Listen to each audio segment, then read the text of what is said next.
Джакартада өткен Азия чемпионатынан жүлдемен оралған жамбылдық боксшыларды ел жұрт сән салтанатпен қарсы алды. Индонезия төрінде Ю-19 және Ю-23 санаты бойынша сынға түскен Бұлғары қолғап шеберлері ел қоржынына 3 медаль салған. Азияның 26 елінен 400-ден аса спортшы жиналған дүбірлі додада ұлттық құрама намысын 6 жамбылдық қорғады. Тартысты бәсекеде олардың үшеуі пьедестал төрінен көрініп, өңір мерейін үстем еткен. 70 келіде қарсылас шыдатпаған Бейбарыс Әшірбай Азия чемпионы атанса, 65 келідегі Ақжүрек Қалабай мен 55 келі салмақтағы Бексұлтан Боранбек күміс жүлдені еншіледі. Сары құрлық бәсекесінде топ жарған саңлақтар мен олардың бапкерлеріне облыстық спорт басқармасы тарапынан арнайы қаржылай сертификаттар табысталды.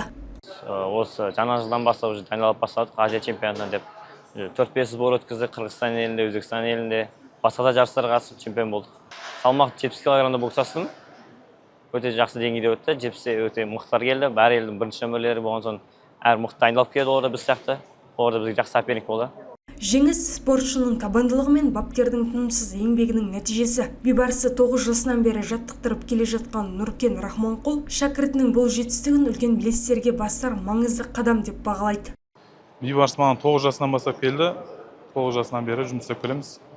Түрлі қиындықтар болды, қанша жарыстар еңбек еттік. Аллаға шүкір. Алда бағындырар белестер көп. Құдай қаласа дайындаламыз.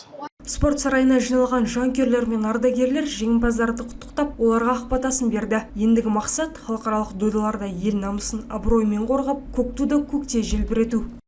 Мөлдір Аманбай, Аңсар Тілепберген, Айдос Қыстаубек, Қордай 24 Ньюс.